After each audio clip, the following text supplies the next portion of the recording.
ngesikhathi ngisaphuza ngisabhema futhi ngisaqonywa spiritual awakening sangifica kuwo lo mzuzu safika kuwo lo mnyama loyo sangena ke yabo in stages kwakhona isikhathi la khona engangisa accumulate nje khona knowledge kwaze wafika isikhathi la khona akwasekumele ngiimplement ngoba yayisiningi kuphila ngoba phela ngibhizi ngiyashabasheka la engilala seliphuma ilanga kodwa abantu engangisondelene nabo ngangibatshela ngithi mina yazi mangase ni implement lento engiyaziyo mina nginitshela your lives can change for the better yazi lento ngiyayazi mina siyasebenza ngithi mina mhlambe nina nifani nami mina angikho consistent ngifike ngiyenze into ngiyenze bese ngiyayishiya endleleni futhi yabo ngibuye ngiqhubeke futhi nembambezela ayinyuki ukuthi yini le ngiyiphethe yabo sase isikhathi sokulalela nokulo ngiyifunda ngiphinda phinda lento engangiyifunda nalento le engangiyitshelwa sase siphelile kwasemele ngiimplement ngizokutshela ukuthi ngibhekephi ngalesi sikhathi ubingelelo changes akhasho ukuthi kungenzana noma yini noma inini noma kanjani kunoma ubani ngoba impilo ayisiyona lento ucabanga ukuthi iyona. Possibilities are infinite in the universe. Your own consciousness is your own limitation. Kukude lapho esisuka khona futhi kukude lapho esiya khona. Beka phansi umoya ungatatazeli uyabona. Ngangiwa ngivuka ke lapho. Fake implement mhlambi sonto elilodwa hayi ngisho isonto mhlambe few days.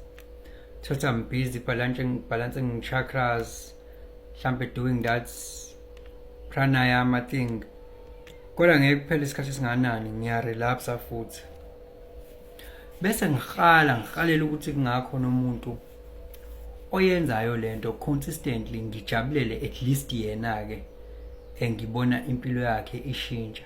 Kodwa kucaca ukuthi hayi abayingeni indaba yami abayizwa nje wayona lento. Kusho wona ukuthi lento yayizeke imvela.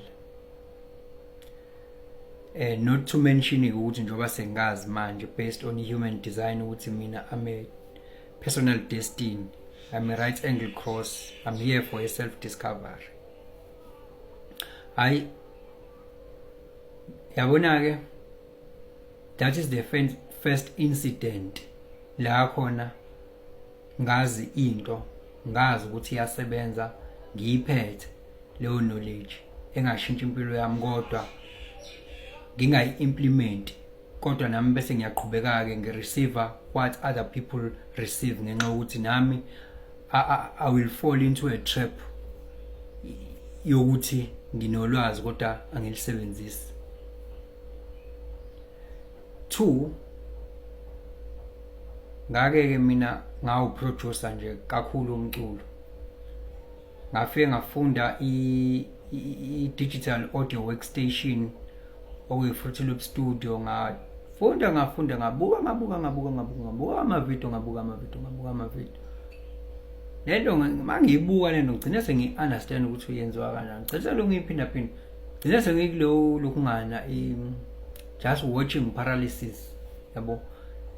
Sengi-addicted ekuthenini ngiyabuka nje mangihlangana nevideo ye-Fruity Loop nje sekumnandi ukuthi ngiyabuka nje but to go and open the laptop and start to do the actual thing was very hard. Kwakune resistance nje. I didn't even want to do that.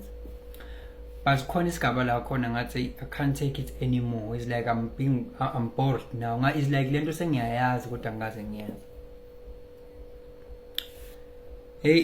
Bese ngiyangena ke kwi-laptop phela manje. Kwakungazi ukuthi mase ngiqala nje ngivula nje the interface. Kwangathi ngiyaqala ukuyibona into angazi nanokuthi ngiqale phi ke manje. Angani ukuthi ngiqale phi ke manje. Kodwa into esengiyibuke months and months. Kodwa manje angani ukuthi ngiqale phi manje. Njengoba just because now it is in front of me. Kwaphoqa ukuthi ngithathe ifoni ngibeke la. Ngizoqala lapha la ngabuka umuntu kwangathi ngiyaqala ukuyenza manje lento After that sengiqalile ukwenza ngaphinde ngayiphoqa futhi again ngaphinde ngenza because ingqondo yami vele ingqondo nje yomuntu ayifuni into ezoconsume more calories ezomenza ukuthi alokhu nje ayisebenzise yabo isolve ama problems ayifuni lokho ifuna leyo comfort ukuthi lokhu umlalelile uchanges nje forever ube addicted to listening.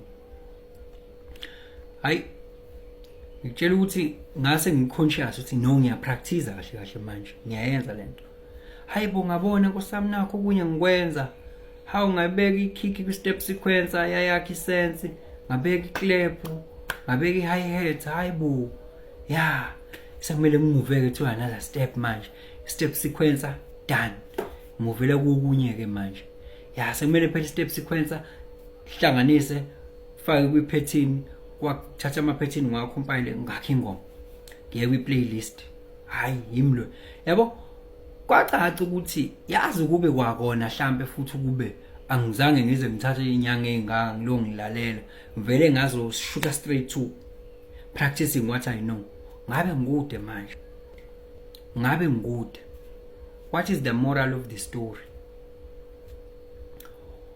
Ukulalela nje ulokhu ulalelile angeke kuze kukulekelele ekuthenini impilo yakho ishintshe kangako ungenzi angeke kuze kukulekelele and you think wena mawulalela ila khona uba very dangerous kanti la uba very powerless cause ugcina ubanga nje umsindo and thinking that you know better and then you are better kanti you are just same as other people because what they get is what you get as well because you are not implementing. Yabo, that is where you will see ukuthi kahle zikhiphani kwi-implementation practical ilapho ukuzobona khona ukuthi kahle lento uyayazi noma uyazi and that is where you get results and that is where you become better ube a better version of yourself. Mina line 5 mina I don't want izinto ezingekho practical. Ngiyayifuna into ukuthi ibe practical yenziwe. That is why makuloku kukhulunya ngicina ngifinyelela esigabeni la khona kuthiwa then what is the solution here? Practical solution emele ukuthi siyenze. I just want that. Yabo. Bakhona abantu la ku TikTok engibabona beza nama practical solutions.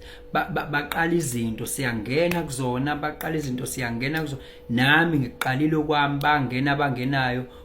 Kuningi kuyaphithizela abantu bayiposition bona ngendlela. Kodwa nje khona abazi ukuthi kumele belokhu belalelile nje. Sikufisela inhlanhla. Sikufisela inhlanhla.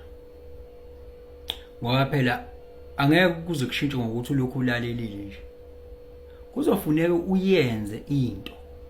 Ziningi kakhulu izinto. Yabo nje eziningi kakhulu izinto ongazenza. Angithi uyazi ukuthi umuntu uhlukene igaba ezintathu spiritual, mental and physical. Izini izinto ozenzayo kulezi zinto lezi. Yabo kulo ngikhuluma kanje mina akugcina ngingasangichazi vele. Yabo at some point vele mhlawumbe kokugcina kufika isigaba la ngikiyeka khona. Yabo kugcina kungasangichazi koyifikela yabo bese ngibe practical yikho ngithe okay uthi ngenza ama practices ku YouTube. That is the way ngoba kulo ngikhuluma manje it won't help mawungenza. So iba practical, practice lento oyaziyo. Akungabi mnandi nje ukuthi uyalalela. Sengivala ke nazi izinto ezuthiwe ngicela ukuthi ngiyimemezele. Yabo lama ngabe abantu bebhukhela ukuredelwa ama charts la. Bengisacela bandla wazi ukuthi i-reservation yakho iba valid mangabe ususende i-proof of payment kwi-email address le uyithola lapha mawubhuka. Ngale kwalokho usukuvimbele nje abantu abafuna ukukhokha wena ungakhokhile. Uma ngabe uzobhuka bese uyahlala nje kanjalo ungasendi i-proof of payment. Ngicela ke lokho ke singakwenzi. Yikona into engisayibonile nje kuphela esiphazamisana ngayo ukubhuka bese ushiya kanjalo. Kodwa futhi hayi ababaningi abantu abenza lonto. 2 lokho kwesibili ngizobe ngichaza wesikhathi esingishayile.